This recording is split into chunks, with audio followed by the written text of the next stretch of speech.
نحمدہ ونصلی علی رسولہ الکریم اما بعد۔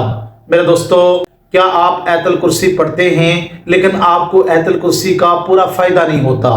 تو کیا آپ غلط وقت میں پڑھتے ہیں یا آپ غلط نیت کے ساتھ آیت الکرسی پڑھتے ہیں؟ اور آپ کو آیت الکرسی کیسے پڑھنی چاہیے؟ یہ ساری باتیں میں آج کی ویڈیو میں آپ کو بتلاؤں گا، توجہ سے میری بات کو سنیں۔ رسول اللہ صلی اللہ علیہ وسلم نے حضرت ابو ہریرہ رضی اللہ تعالی عنہ کو ایک صدقے کے مال کا نگران بنایا۔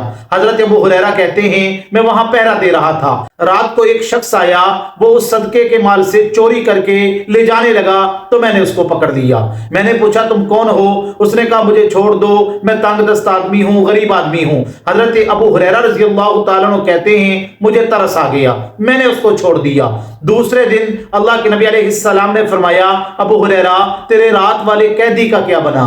میں نے کہا یا رسول اللہ وہ آیا تھا، میں نے اسے پکڑا، اس نے میرے سامنے اپنی محتاجگی ظاہر کی، غربت ظاہر کی، میں نے اس کو چھوڑ دیا۔ اللہ کے نبی نے فرمایا اس نے جھوٹ بولا، آج وہ پھر آئے گا۔ حضرت ابو ہریرہ رضی اللہ تعالیٰ عنہ کہتے ہیں میں اس کی انتظار اور تاڑ میں رہا، جب وہ دوبارہ آیا میں نے اس کو پھر پکڑ لیا، اس نے پھر میرے سامنے منتیں سماجتیں کی، میں نے اس کو پھر چھوڑ دیا۔ اللہ کے نبی نے پھر پوچھا تو حضور علیہ السلام نے فرمایا آج پھر وہ آئے گا۔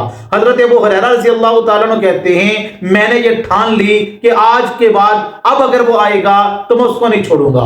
حضرت ابو ہریرہ رضی اللہ تعالیٰ عنہ کہتے ہیں جب وہ رات کو آیا میں نے اس کو پکڑا، میں نے کہا اب میں آپ کو نہیں چھوڑوں گا، آپ روزانہ کہتے ہو کہ میں نہیں آؤں گا لیکن پھر آپ چوری کرنے کے لیے آ جاتے ہو۔ تو اس نے کہا کہ دیکھو میں آپ کو ایسے کلمات بتلاتا ہوں، اگر آپ ان کلمات کو پڑھ کر رات کو سو جایا کریں اللہ تبارک و تعالی آپ کی حفاظت فرمائیں گے، کوئی سرکش شیاطین آپ کے اوپر حملہ نہیں کر سکتا اور آپ کا نقصان نہیں کر سکتا۔ تو اس نے یہ کلمات یعنی آیت الکرسی مجھے بتلائی، میں نے اسے چھوڑ دیا۔ اللہ کے نبی نے فرمایا تھا تو وہ شیطان لیکن آپ کو بات سچی بتلا کے گیا ہے۔ تو آیت الکرسی کے بڑے کمالات ہیں۔ اللہ کے نبی علیہ السلام کی حدیث مبارکہ کا مفہوم ہے، رسول اللہ صلی اللہ علیہ وسلم نے فرمایا جو بندہ ہر فرض نماز کے بعد آیت الکرسی کو پابندی کے ساتھ پڑھتا ہے تو اس کے اور جنت کے درمیان صرف موت کا فاصلہ ہے، یعنی موت حائل ہے، جیسے ہی اسے موت آئے گی اللہ فوراً اس کو جنت میں داخل فرما دیں گے۔